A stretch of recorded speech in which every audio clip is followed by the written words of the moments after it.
The Dreamer, Part 3.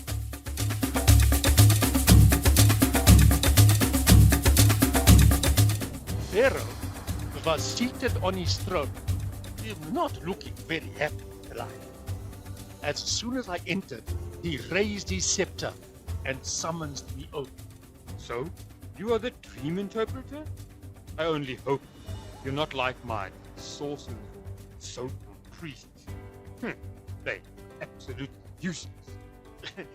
It is not me, Your Majesty, but Yahweh, my God, who interprets the dreams through me. I don't care if it is the bedposts that give you power. Just sort it out. This dream of mine is driving me crazy. Your will is my command, sire. Tell me your dream, and don't leave out anything. Pharaoh sat back and sighed before going into his story, which he had rehearsed and repeated a number of times. Well, 7 fat, very content-looking cows came out of the Nile, grazing among the lush. Just then, a number of miserable cows, also 7, wandered into the reed. Instead of eating the vegetation, they fell upon the fat cows and began eating them. In a very short time, they had eaten all the fat cows, every last one. Then I woke up, dripping sweat. That is not all. Just after I managed to fall asleep, I had another weird dream.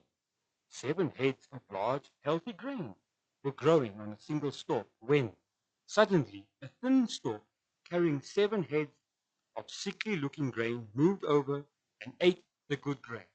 All of them. How? What do these strange dreams mean? It is driving me insane.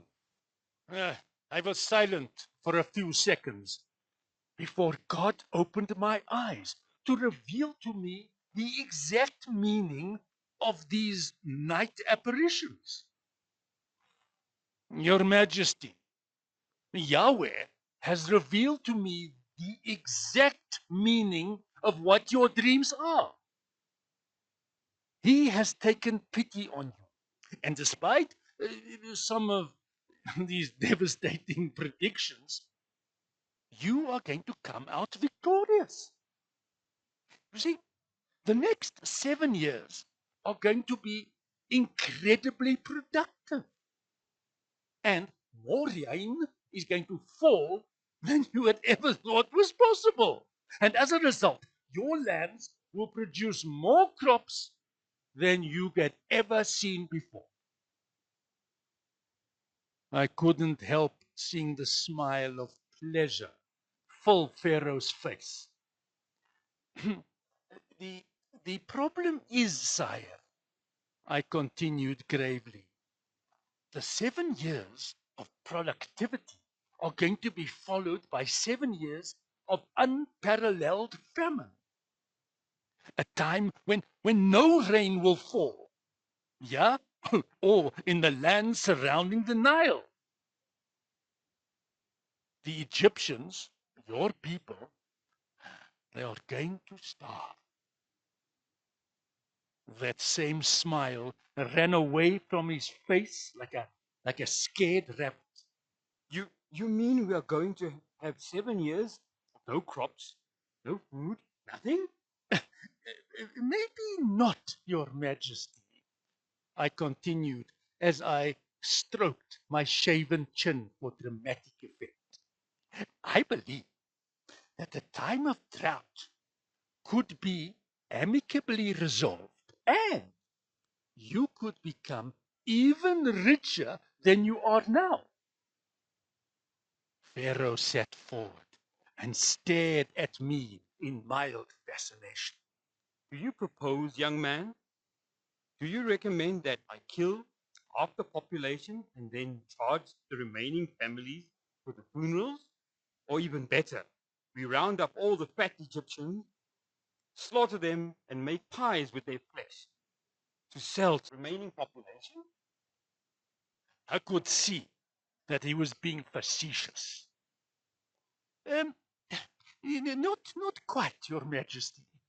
I suggested that, well, during those 7 years of prosperity, warehouses be built in each city, and the people give 1/5 of the crops they collect to be stored in these units for distribution during the famine, at a price, of course. Now, all you need to make this prosperous is to have an intelligent man to be placed in charge of this project. Pharaoh sat back. I could almost see his mind working. He slowly nodded. Brilliant, young man. Absolutely brilliant. You have more brains in your big toe than all of these court officials and so-called priests in their heads combined.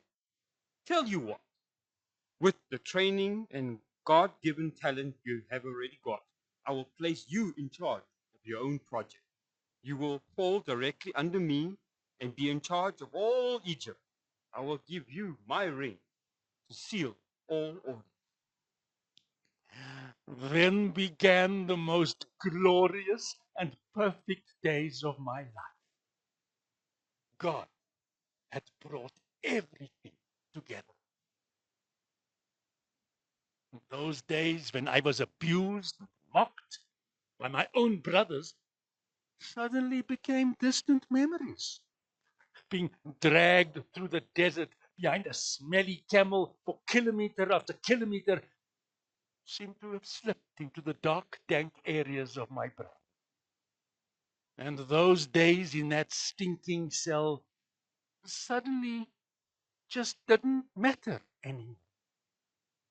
I learned then that when Pharaoh looks after one, then one is really looked after. First of all, he allowed me to select a wife from one of his daughters. I chose the youngest, who was not only beautiful, but kind. And she had the cutest pointy nose. I wore magnificent clothes that were covered in real gold. And my personal scepter had the biggest diamond I have ever seen perched on the top.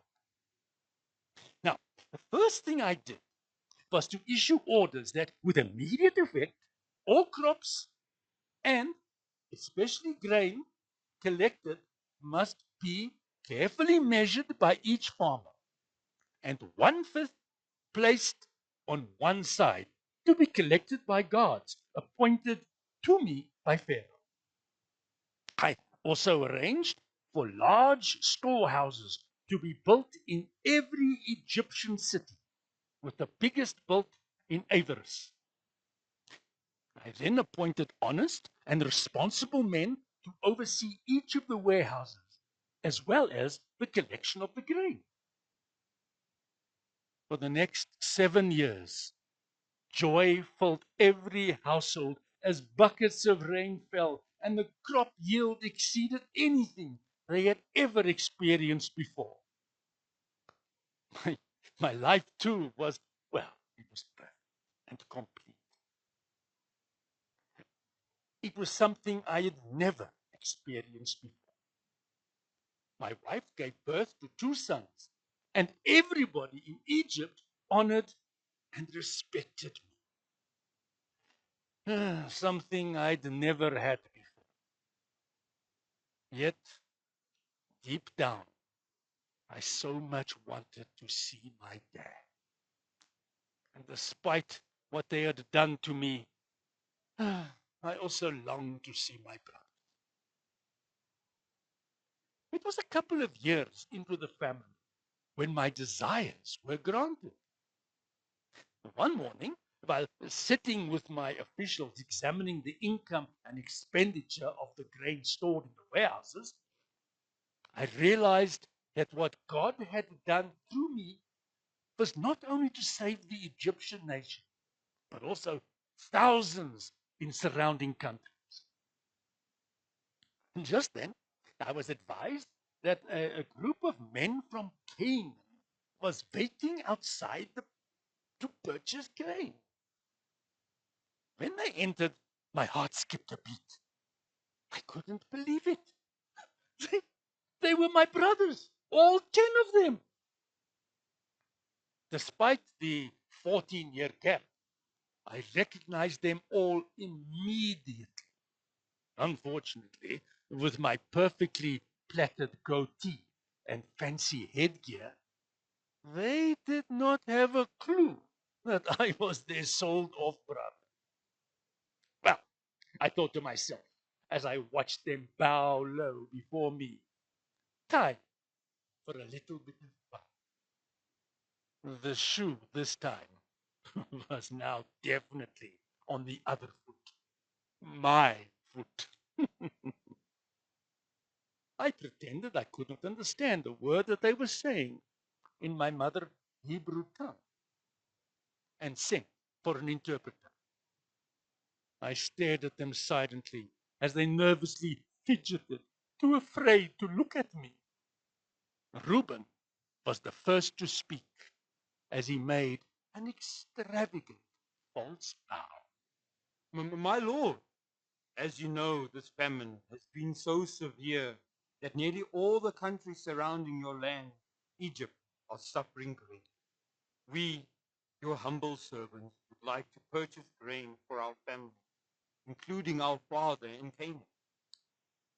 I leaned purposefully over to my chief official and whispered into his ear. I then stared at my brothers, drawing up the most furious face I could muster. You are nothing more than spies. Do you hear me? Spies!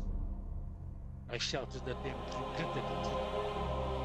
You are only here to see what you can loot and where your people, our enemies, can attack our nation.